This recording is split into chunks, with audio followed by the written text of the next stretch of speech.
Hardstyle.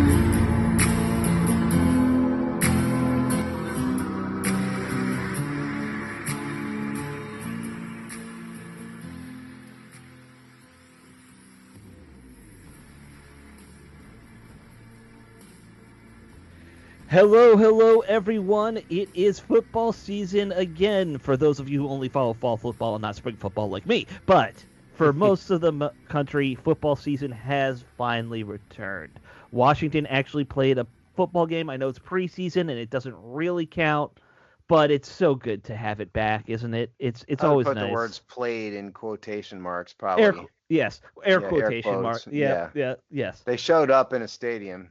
There was a stadium. Yes, they did do that. Balls were thrown, not very well, but they were thrown. Yes. People were hit, not very well, but they were hit. I would say balls were cut off, but Maybe a little bit of that too. So we will, of course, dive right into that. By the way, I'll say this: if preseason is not your thing, I'll give you a quick show recommendation. Just started on Hulu, Aliens Earth, worth watching. It's like a TV series about the Aliens movie series. Hulu is one of those things that I am too cheap to buy since I have cable TV. If it's not on Right. cable, I'm not watching it. Well, it's an FX program, so FX might have it on their I don't whatever. think FX has a thing, but it may be on Xfinity. I can Sure. find So, it. Maybe. if you find it, it's worth looking. If you like Aliens, I love the Aliens, like Aliens, even Aliens 3. We're I talking about figured- the Aliens movie, right? Yes, This is yes. Okay. I This figured is the a- documentary of the aliens among us today. No. That's Oh, a okay. different thing. Never mind. That's that guy with the big hair on the History Channel. You know. By the way, our fourth cast member is sitting here beside me again, so Yes. he will speak up. We know he is very excited. He got loud when we were doing show prep. But there were three Yes. women or three dogs walking by, and Yeah. that was an exciting moment. Yes. Yeah, I've never heard a growl that loud. I'm serious. Like, I think that's the loudest I've ever heard him on through the mic. Right. Maybe. Yeah, let's dive into this preseason game. There's, of course, it's preseason. The final score shouldn't matter, but Washington got their butts handed to them in this game that doesn't matter. 48-18 loss. It was bad all the way around. I don't worry about the score so much, but let's talk about the things that we should be worried about. The penalties. So many penalties, especially by the I want to say starters, but it was really, the second and third stringers who played most of this game. Right. Really was the third and fourth stringers who played most of this game. You're right, third and fourth stringers, right. There were some second stringers, like a some of the rookies. Of them, yeah. Rookies and younger guys who need to work, mostly on defense, I noticed.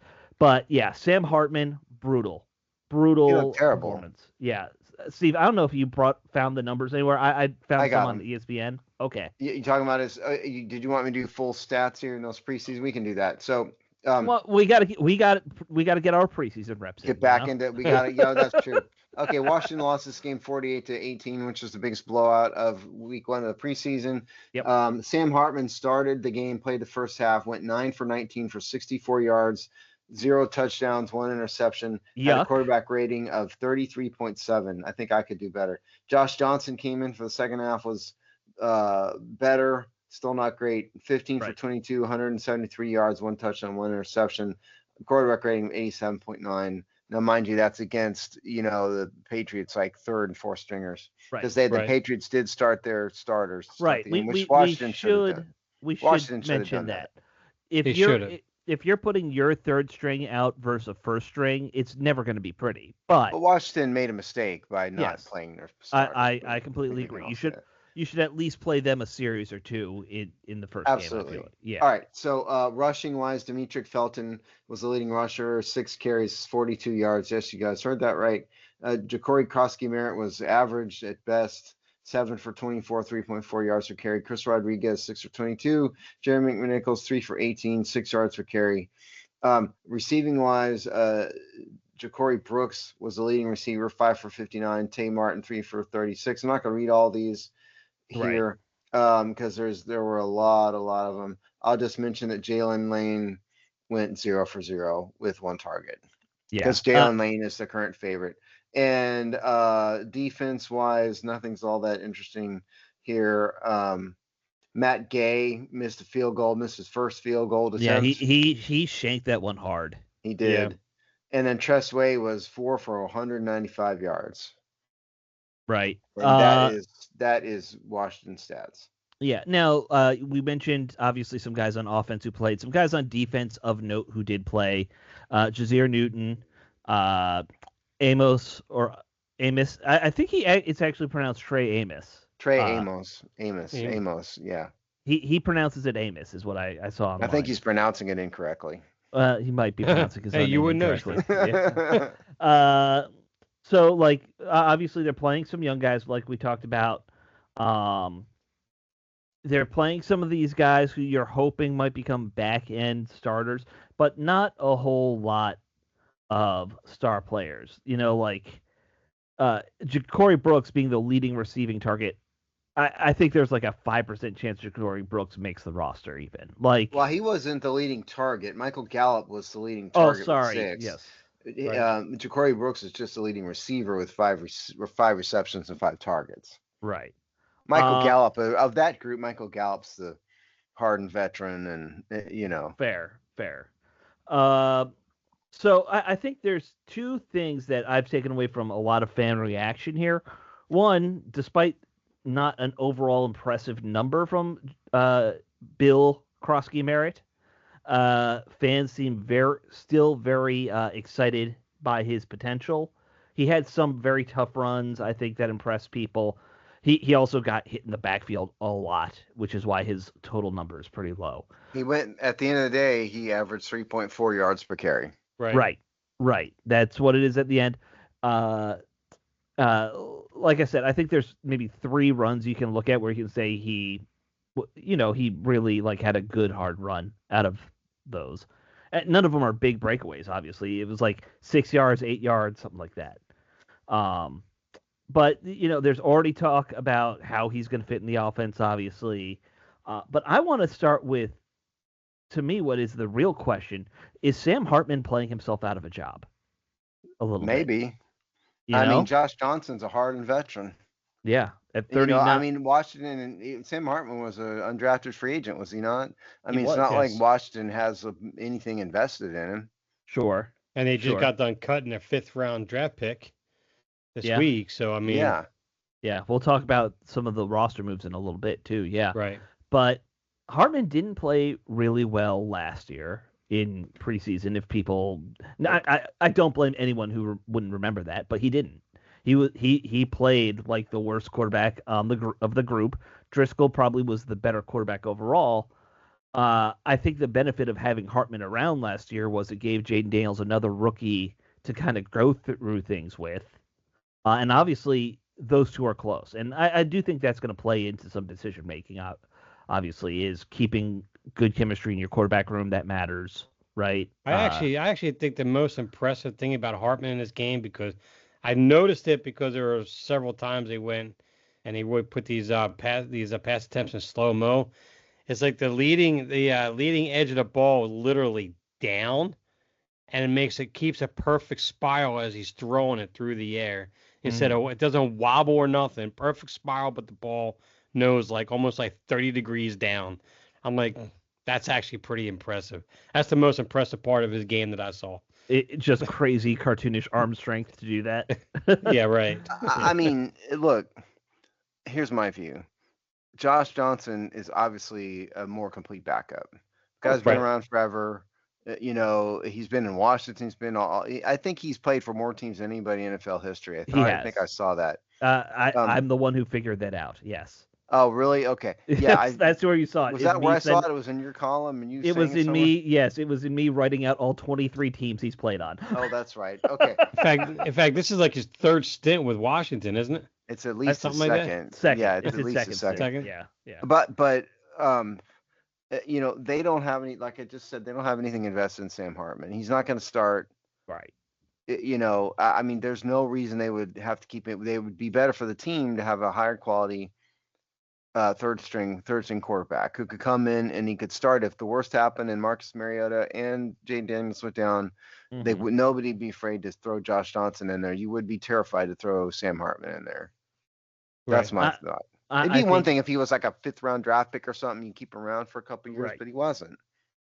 Well, the one thing I'll go back to Krosky Merritt though is because I actually rewatched the first half of the game today before we got on here, and the one thing I noticed that the McCourty twins, who were that's the announced crew that I had, and they were talking about the fact that was the Patriots crew that was broadcast nationally. Right. Yeah.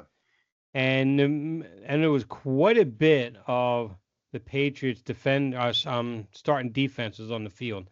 And the only projected starter that we had on the offensive line was Josh Connolly.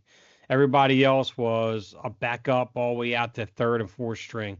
You know, and Krosky Merritt was still able to kind of get through the holes, first step quickness, kept his shoulder pads down to a low. I mean, I don't think anyone, unless you are on the caliber of like Saquon Barkley, is going to do anything behind that offensive line when you're going against a starting defense. So I'm going to be curious to see how well he does next week because the whole start is going to be there for at least the first quarter. And I'm thinking he's going to get some time in there. So we'll see. Yeah, I mean, I think it's an overly optimistic, not overly, I think it's an optimistic view of the situation. And I think it's too early to be negative. It's one game. He was moderately impressive in brief periods of time. And I do think it's relevant to point out that Washington's playing their 82nd string, offensive line for the most part. However, that having been said, he at the end of the day, he had 1 carry for 9 yards, which meant he went 6 for 15 yards for the other carries, which is good. So, but it's one game.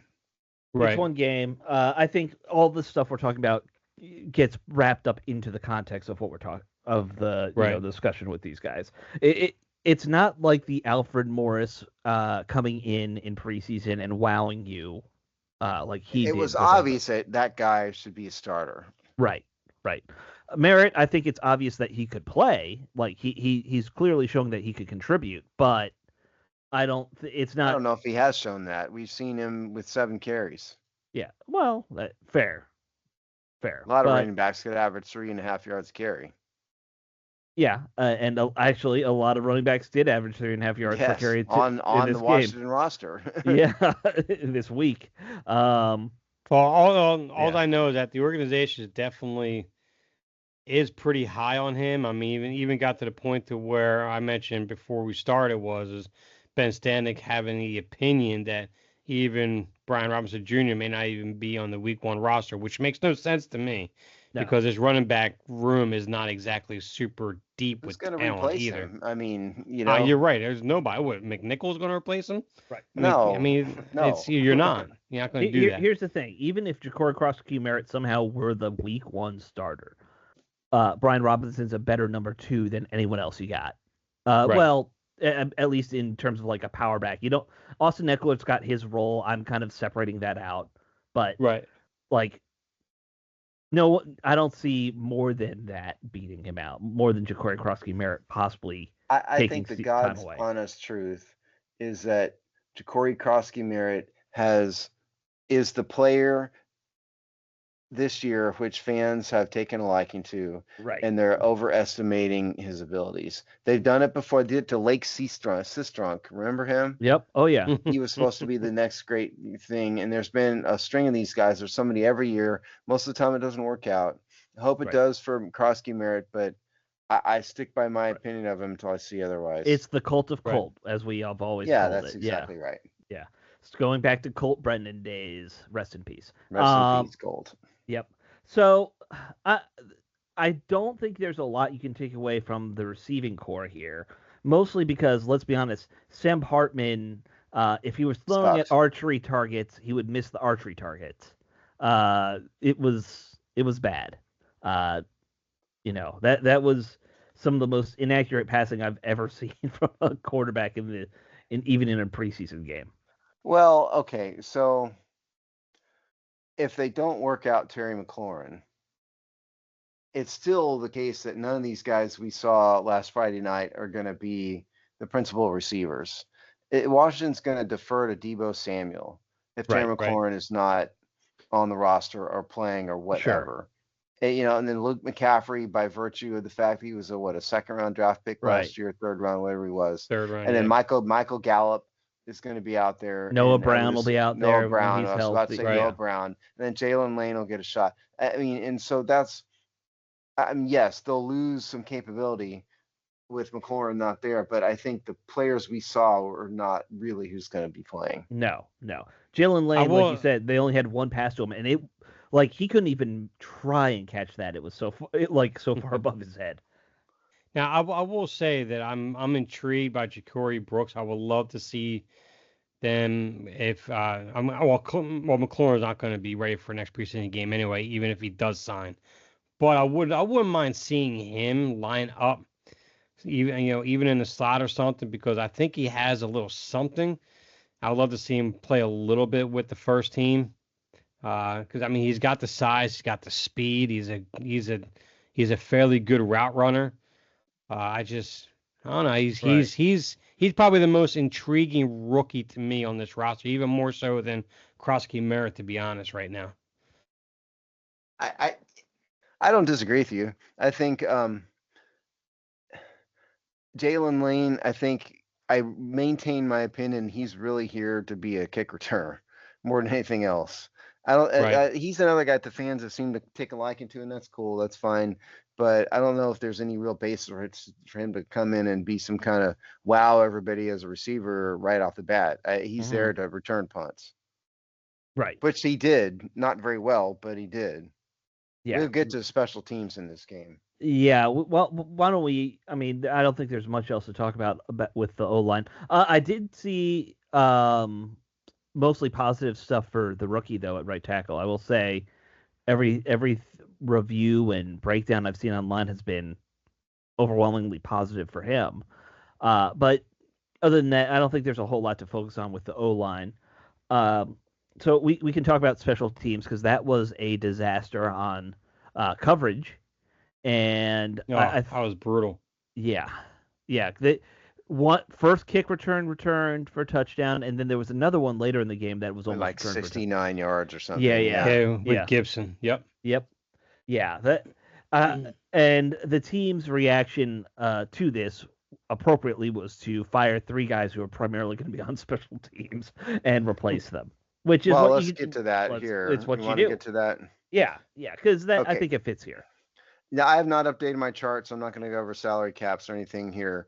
But so the team cut Dominic Hampton, who was one of last year's fifth-round picks, and then they cut Viliami Fehoko and corner Alan George, and in place of, and then they put Lucas Nyag, who was just signed like 2 weeks ago, on injured reserve, and Kevin Seymour on injured reserve, and then so they've signed 3 new players.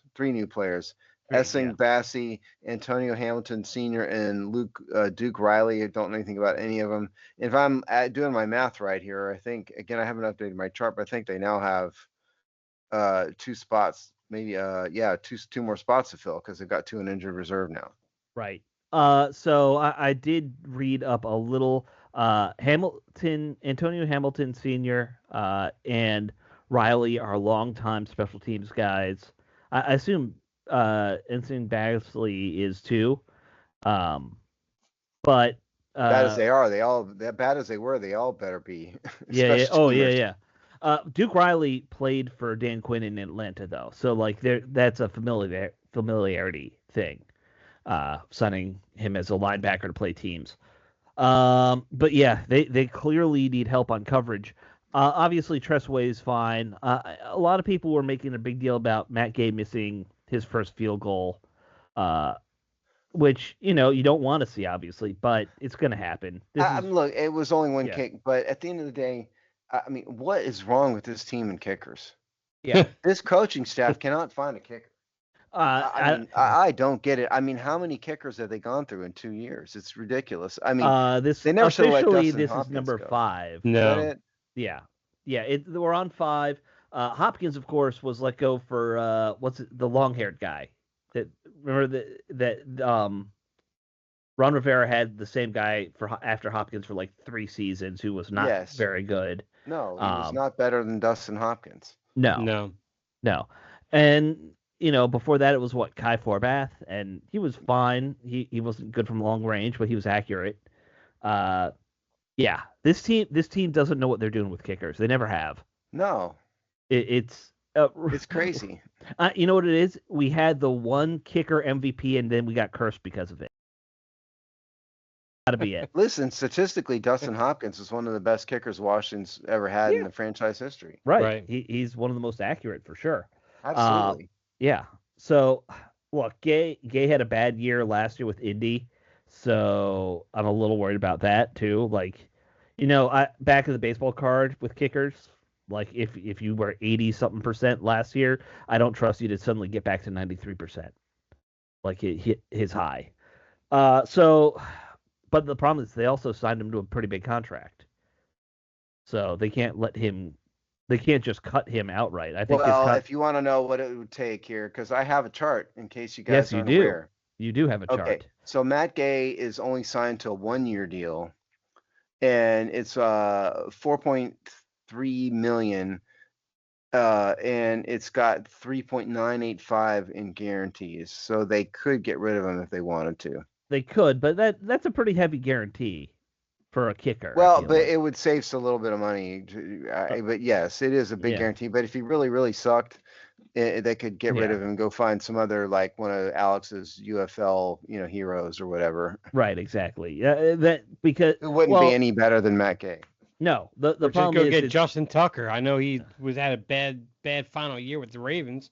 Better than what you got on the roster. Got himself in trouble though. I don't. Yeah, Justin Tucker is gonna be suspended if he's in the league. I feel like. To be honest, I can't remember what it was. It was something about conduct, sexual harassment. Yeah, is that what it was? Yeah. Yep. Was that Justin Tucker? I thought that was that one kicker that we brought on and we cut right away. Both of it. You're talking about McManus, right? Yeah, McManus. McManus's story was that he allegedly acted ridiculous on an airplane with a flight attendant, and Justin Tucker was accused of sexual harassment of somebody, and I can't remember the details. I'm gonna double check. For some reason I thought it was a massage parlor situation, but let me. I don't know. Check. I can't remember. Right. Well, you guys vamp for a minute. I'm gonna Google this. Okay. Well, let me say this. Okay. Well, actually, go ahead. I was gonna say the one thing that I really liked from the special teams was Casimir Allen.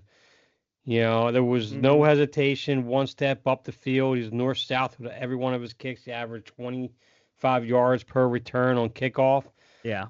I mean, it's a shame that as a receiver, he doesn't offer much in that aspect. Actually, I think they have running back again. Actually, no. Yeah, actually, I think they have him listed as a running back. Yeah, I'm sorry, they do. They have him listed as a running back. He's gone back and forth. Yes. I mean, if they could find a position for him to stay on this roster, I think he kind of adds an element to that kicking game that they haven't had for, since Crowder. That's probably why he's on the roster, because he's not going to be a running back on this team. Right. But a real running back. My view of the special teams, I was really, really shocked at how bad they were. I thought they looked completely outclassed, unmotivated, lost, poor coaching, really didn't know what they were doing, acted like it didn't really matter when, the Patriots kick returners running right through, right through them and the play number one.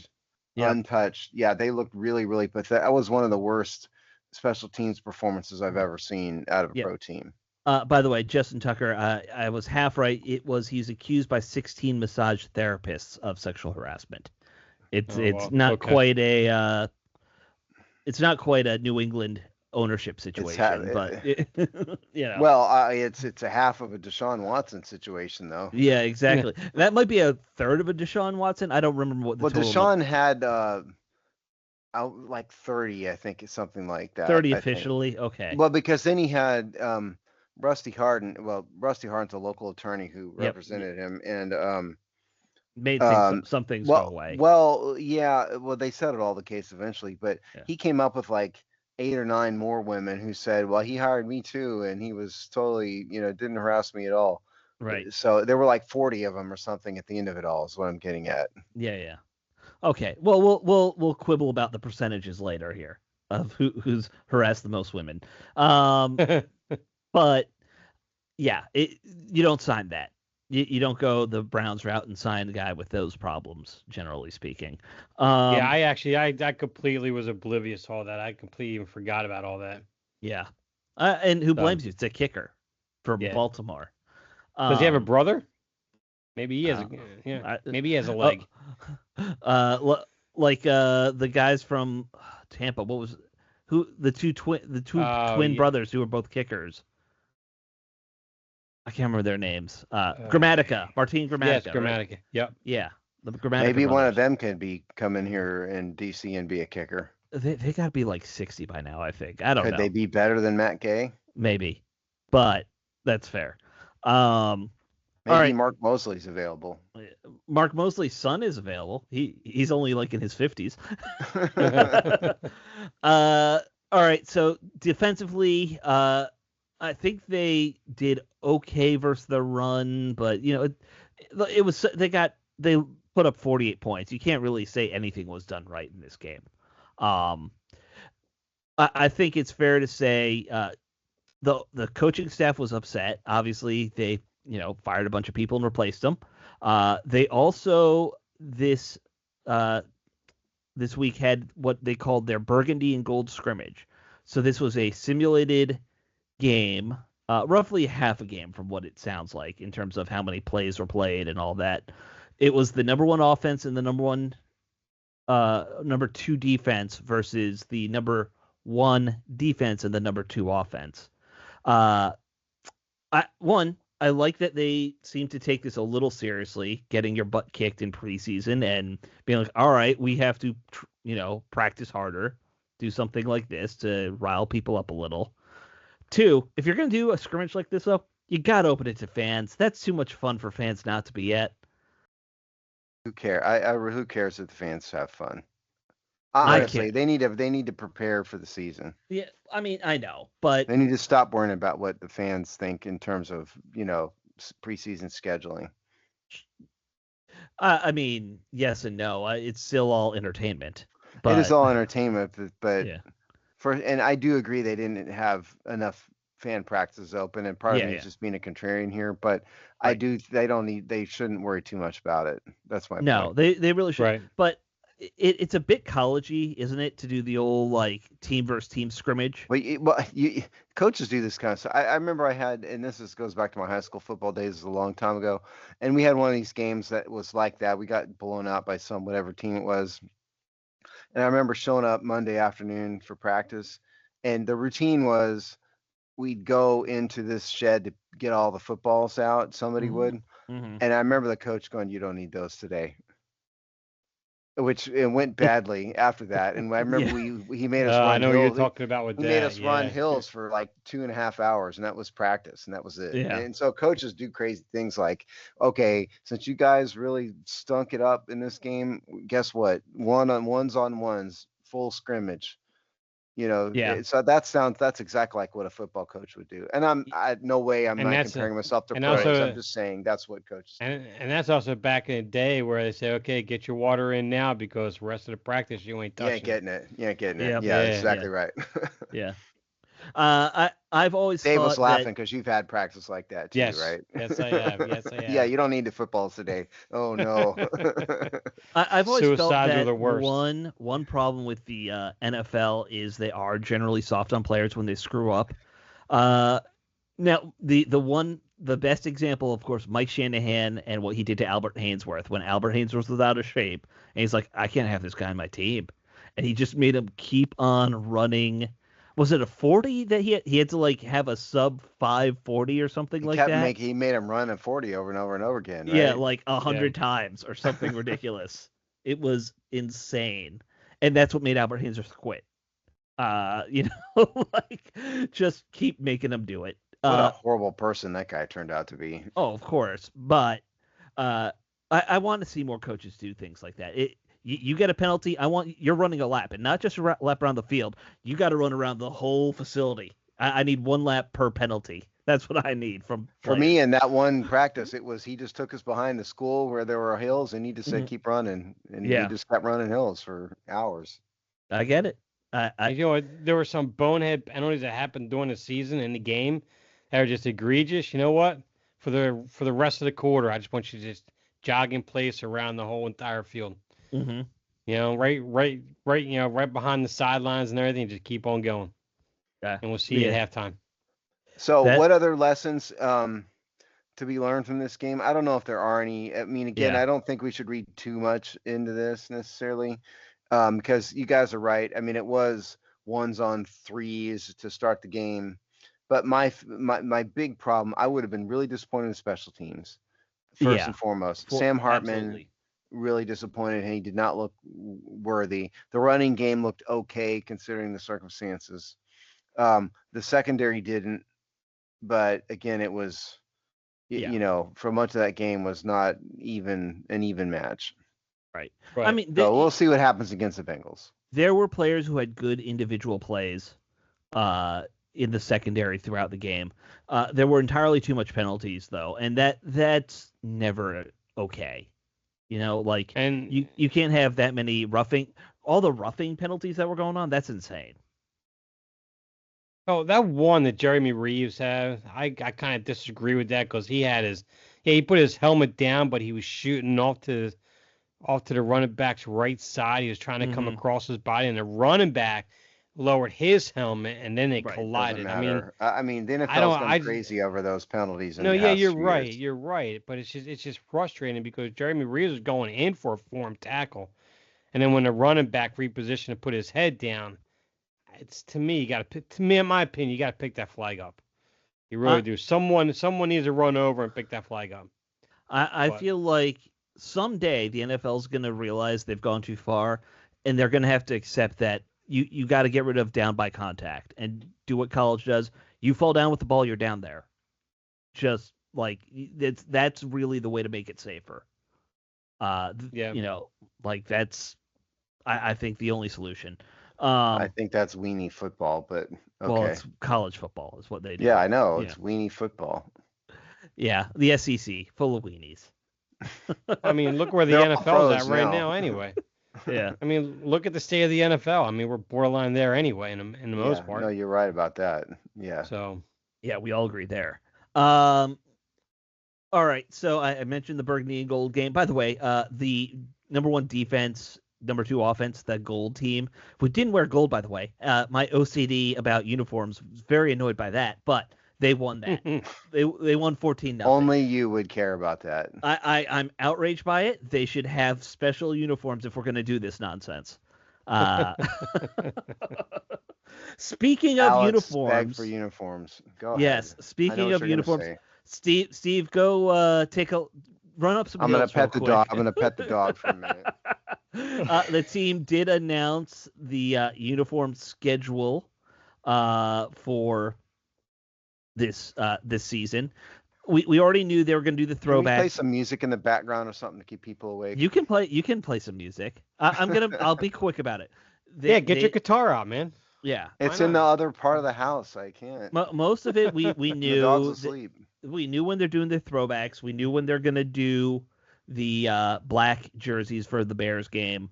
And really the only thing that people seem annoyed by is that means that they're going to wear their ugly ass white uniforms for most of the season because they're only going to wear their actual home uniforms, I think 5 times, the burgundy ones. And that means they're wearing the nasty faded pink white uniforms, I think 8 times. So everyone's annoyed by that. Is this white on white? Is that what you're saying? No.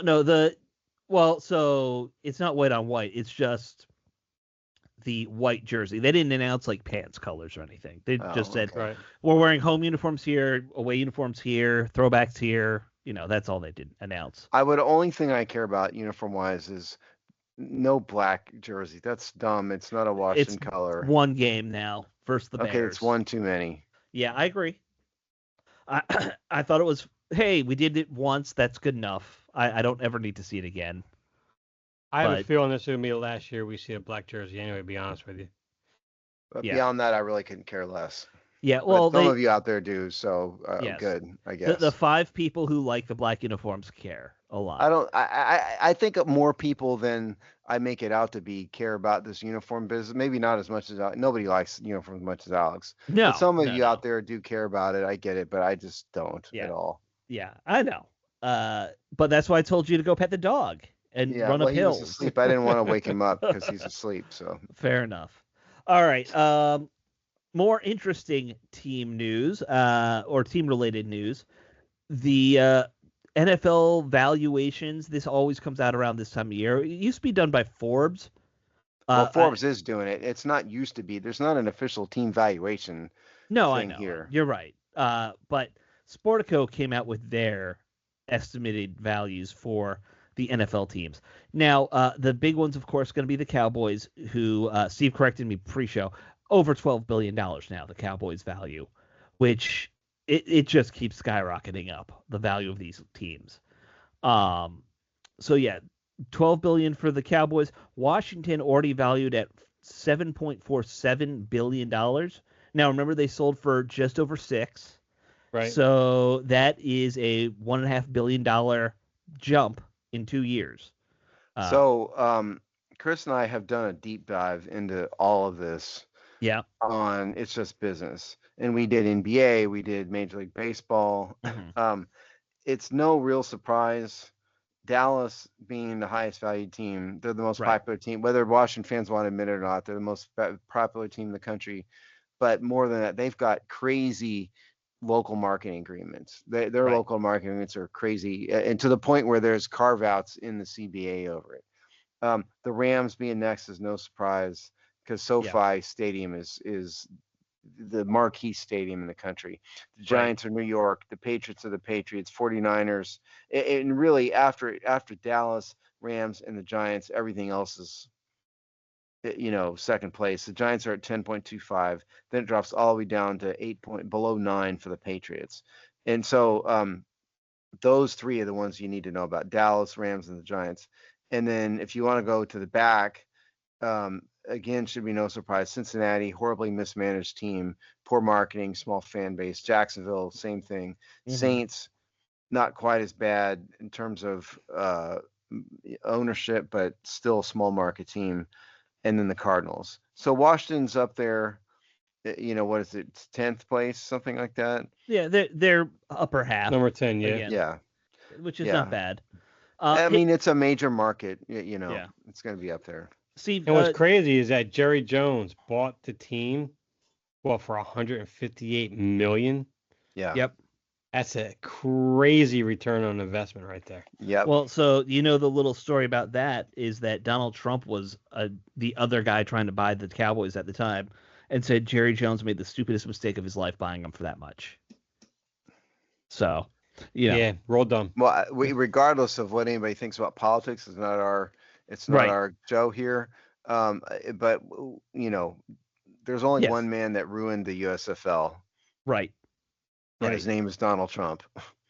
Well, there's no way Trump would have even marketed the Cowboys anywhere close to what Jerry Jones did. And what Jerry Jones did for the NFL, Trump would have never come close. I know Washington fans hate him and everything, but he's a freaking marketing genius. He Absolutely.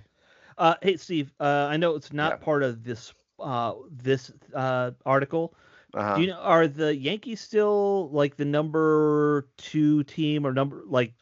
Do I wouldn't like swear has baseball dropped down now enough where it's not Yankees Cowboys as 1 and 2? Baseball, well, no, it's Dodgers, Yankees, Red Sox. I can't remember the valuation of the Yankees off the top of my head, but the top baseball and basketball teams, they're not at the 12 million level, but they're up there. The difference in basketball and baseball is especially baseball, the bottom end is really low, much right. lower. Yeah, I understand that part. I just didn't know because forever. I don't remember the value. I don't remember. It's been a couple months. I don't remember what the Yankees are valued at. But so forever, the Yankees are it valued was at $8.2 billion. This is on Forbes, $8.2 billion. Wow. So and it's 6.8 for the Dodgers after that. That's a pretty big. And I think drop off honestly, if the now. Dodgers sold, they'd be sold for more than that, most likely. I would Sure, think, because I would they've think got so the too. Dodgers have a crazy local media rights deal. Just crazy. That's why they have so much money.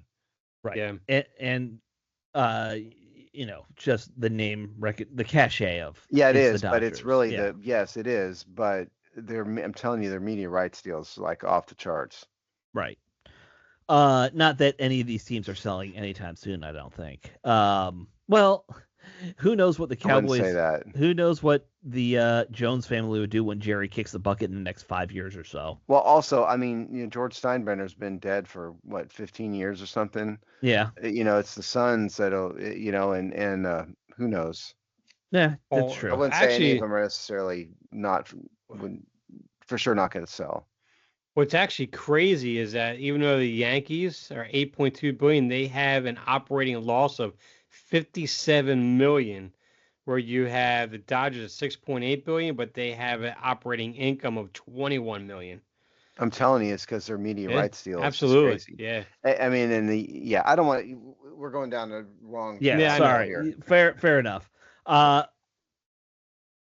How much do you think basically the stadium deal is a done deal at this point? How much do you think that plays into Washington's boost in value? Oh, quite a Or bit. I mean, the yeah, new stadiums matter. Now, yeah, Washington doesn't own fee simple title to the stadium. The right, ownership group does not own the stadium, but they're going to have a very beneficial deal with the District of Columbia where they're going to right, make all the money. And so certainly that right. becomes relevant. And they also own the existing land, for now at least. Yeah, they own the land in Ashburn. They I own want the to say land that in. I keep saying I got to look it up. I want to say there's some kind of reversionary clause in there. I need to look it up. One Yeah, of these we days we I'll need get around to to it. because I do think obviously they're gonna likely sell one of the two parcels of land at some point, Loudoun County or I'm sorry, Ashburn. Well, Yeah. they don't own anything if you're talking about the deal that Dan Snyder cut for that random land, is that what you're talking No, no, about? no. Sorry, I'm talking about the current practice facility Oh land. yeah, they'd sell that if they have to move the practice. They're not. I don't think they're going to. They ought to not move the practice I facility don't know into what DC they're though. gonna do. No, they can't move it into DC, but No. it might financially make more sense. And we've talked about this off air, and you fairly said you don't know what the values are, and it's impossible to figure this out. I'm But not an appraiser. Yeah. right, I could see it being that land's way more valuable in Ashburn than the land in Loudon or in Landover, and it might make you might. I Yeah. could see that. So, you know, we'll Well, see I what they do mean, there. see, I mean, the land in Landover, not to insult anybody, but it's a Yeah, declining, there's right. stages of development for land, and the land out in Ashburn is a developing suburb, It's a hotbed for what do you call them? right. The digital uh But the land in network stuff. Landover Yeah, is a dump, and always and has been for a while. So right, right. It's not as valuable. no. Anyway, that's just like all that's going to start playing into this stuff soon with the stadium. I showed you guys a picture of the stadium demolition. It is going hard. Like now that they've done all the asbestos abatement, they're ripping everything out. The roof, the old curved roof, is mostly gone. They're taking out the top stands now. Every time I go by it, you see the bulldozers taking out another huge section. I don't think they're going to blow it up. I think that if there was asbestos there, probably a little dangerous to just TNT it, right, Steve? I am not a demo expert. I have funded many demolitions. I don't get involved in how they do it, so I don't Right. know. But have you ever gotten to push the lever or no? No, no, no, no, no, no. Have you ever No, wanted to it's push a lever? not really. I mean, it's a line item in a budget. Period. That's all it is. I do But wish I could have gotten a seat out of the RFK Stadium though. yeah, I know yeah, Alex has one. I wish I I could have do. gotten one. I'm talking to my wife. I need to figure out how I want to move the seat because it's just sitting right here off camera. I would love it to be behind me, like on something someday. I think you ought to make it your main office chair. What are you talking about? It's not I that would. comfortable. It's not that. Throw Also, a pad on it. It'd be all right. It's chipping paint like crazy, and it's all lead paint, right? That can't be safe. What, is your butt going to get contaminated or something? No. I'm not worried about that part. If anything, I worry about my cats losing more brain cells. But that's probably the only thing. Cats that can don't happen. have a ton of brain cells to lose either. No, they don't. And I have one that's already down to maybe like 10. So, but yeah, the stadium seat thing was worth the $450 or whatever it cost me. Which was insanely you had to go expensive. physically pick it up, though. That's the thing. Yeah, that's the thing. You had to go pick them up in person. They would not mail them out. Although there probably are people selling them if you looked online. It's not worth that much to me. I'm not paying $500 for a seat. No. Yeah, but online you're probably charging like $1,500 probably online. Yeah, I'm not doing it. Yeah, I bet you they are. Yeah. Never forget how cheap I am. Yeah, well, except for some of the things you do collect that I know about. That you've spent some good money on some of your collectible things that you have. I know that. If you're talking about the guitars, yes, I wasn't going to say what. They're not collectibles.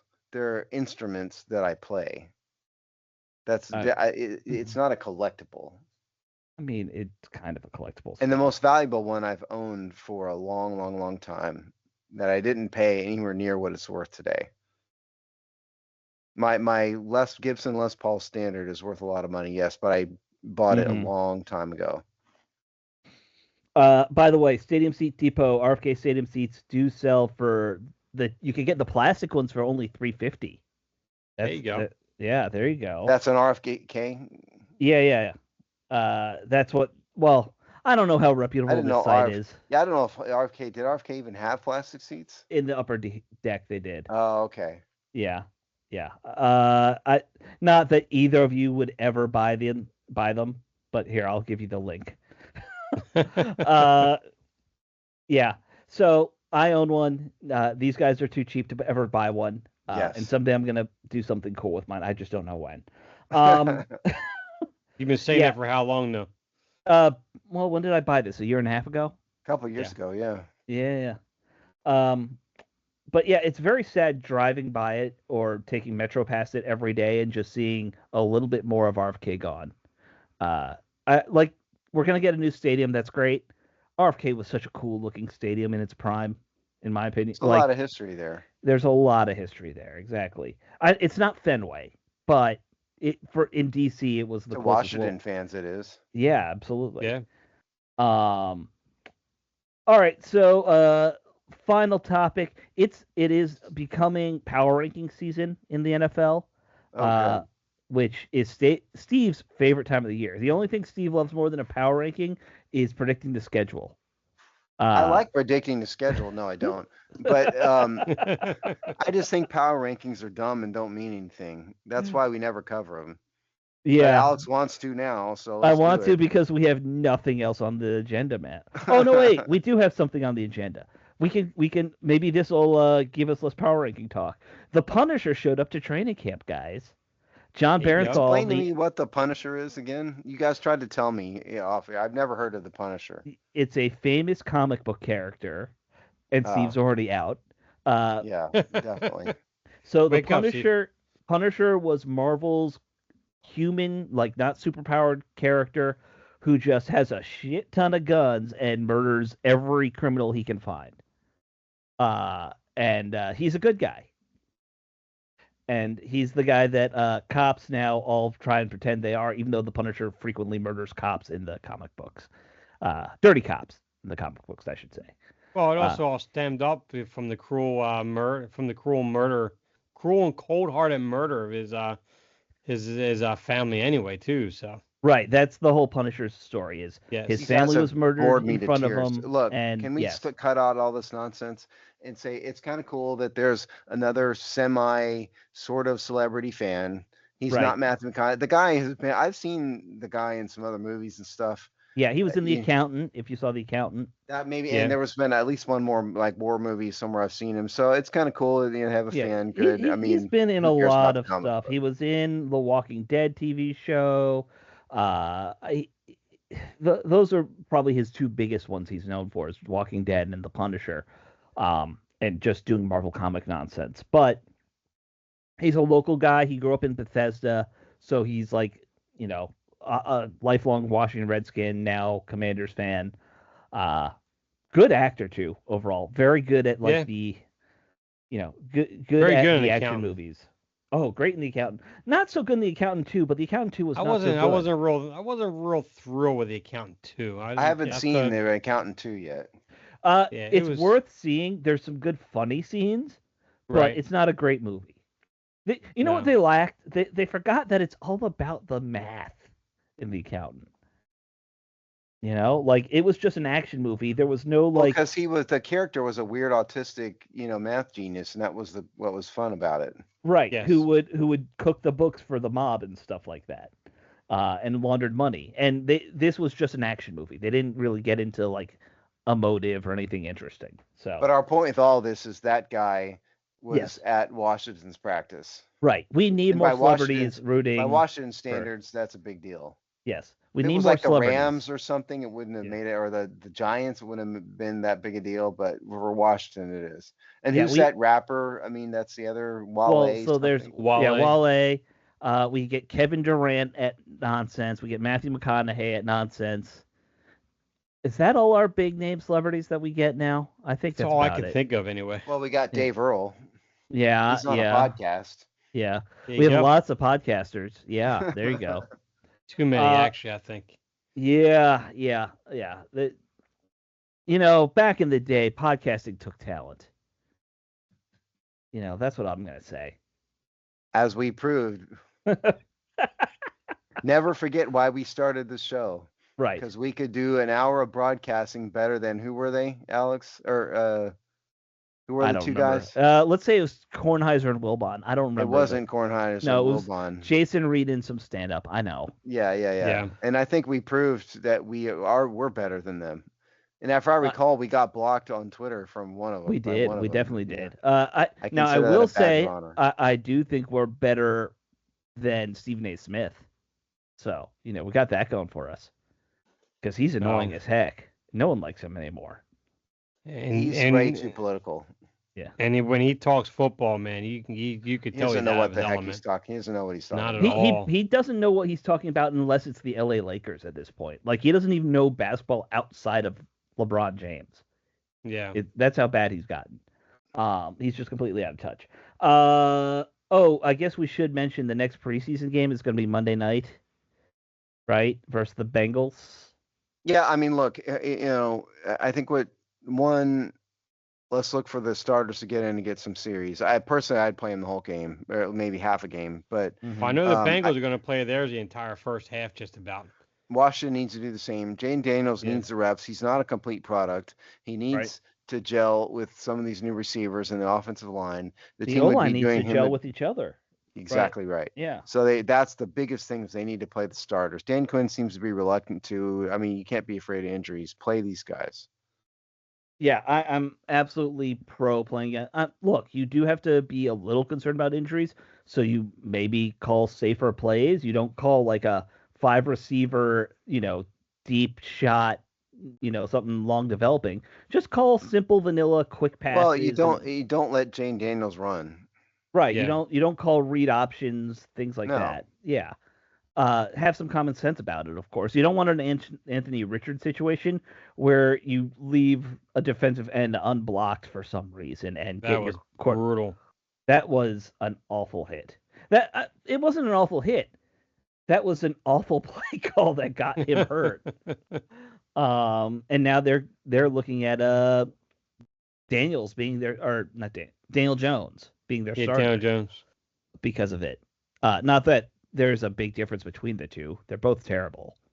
But I would much rather watch Anthony Richardson, at least he's fun to watch run around when plays break down and stuff like that. I'd rather that than, I mean, that's the one thing he has going for him is that he's pretty athletic. Right. Yeah.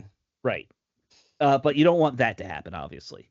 I'm not talking about that, but they need to play these guys. And Jane Daniels is not a finished product. No, of course. Right. He's not. And my biggest worry for him for the season is that you said it, Dave, in some of your columns. I mean, these defense could really start to key on and get a sense of who he is and what he is. And he was not as good against better defenses last year. So, yeah, I mean, all of that could happen. I think he needs to play. I think so too. By the way, speaking of other preseason games, that guy hitting a 70-yard field goal crazy. We got to count it at some level. I know it's not an official game record, but like you got to put that like somewhere in Canton. Like, hey, a guy did do this. Right? But I mean, a field goal in the preseason for a kicker is no different than a field goal in the regular season. Let's be honest about that. Doesn't count, guys. I know it doesn't count, but it should. It's damn impressive, that's for sure. If nothing else, it should be a footnote in the NFL historical records. That's what I'm saying. Like, put a little asterisk. This dude kicked a 70-yard field goal in week 1 of the 2025 preseason. Right, and we'll forget about him after this. But I've already forgotten who it was. Yeah, I don't even remember what team it was. None of it. No, I know, me neither. It was little. There you go. Dave could have, by the way. Dave could have made up a name, and I'll just be like, Dave got it. Yep, good job. He's got Little in his name. He's got Little in his name, so of course I know his name. Is he 4'10"? No, is he 4'10" like you? Close enough. He's representing all people like me in this game. You're the only person I've ever known, Dave, that I tower over. By the way, Cam Little 6'1". And he towers over me then. Yeah, he towers over me too at that point. Also, judging by his photo, dude, you can't grow a mustache yet. Stop it. Does he look like an adult film star? No, adult film stars had handsome, luxurious mustaches. This kid looks like... this guy doesn't. He looks like a 14-year-old. Trying to grow a mustache and failing? Yeah, very much so. So, just don't do the mustache until you can grow a real mustache. That's always my advice to people. All right, so we buffered it, Steve. We don't have to talk about power rankings. Thank God. We're close enough now. It's like 57, 14, 15. Power rankings absolutely don't mean a thing. Right. If you like power rankings, I'll just put it this way. Warren Sharp loves Jane Daniels. And Warren Sharp's been a critic of this team. You're we know that. Talking about power rankings. I'm going to talk about Warren. I'm talking about Warren Sharp. He's frequently been critical of Washington. I think that's fair to say. And he loves Jaden Daniels this year. Can I play you off like the Oscars? No, you got to clown hook me like the Apollo. What I found funny, I didn't think about it till I was looking at these. Dylan Orlovsky also did quarterback rankings, and his are word for word identical to Sharp. I think he was ripping Warren Sharp off. So, which would be interesting. Plagiarism. Yes, some plagiarism by Dan Orlovsky. That doesn't happen at all, ever. Never. That's kind of cool. An ESPN guy ripping somebody off? No way. Never happens. Yeah, that's so. How about that, Steve? It's not power rankings now; it's a controversy. Okay, good. Let's end on that then. We'll end on that. We're ending on controversy. We'll see if there's more fallout to that. I hope you all enjoy the Monday Night Football game. NFL, stop putting preseason games on Monday night. That's stupid. It is. It's dumb. Yeah. It is dumb. Yeah. Keep your games on Saturdays and Sundays, and maybe Friday nights. Friday nights are fun for preseason. People would go. No one wants to go to a Monday Night Football game on when it doesn't matter. Stop it. Yep. All right, guys. We will talk to you all next week. Later. You were trying to get the power rankings in. I was a little bit. By saying I'm not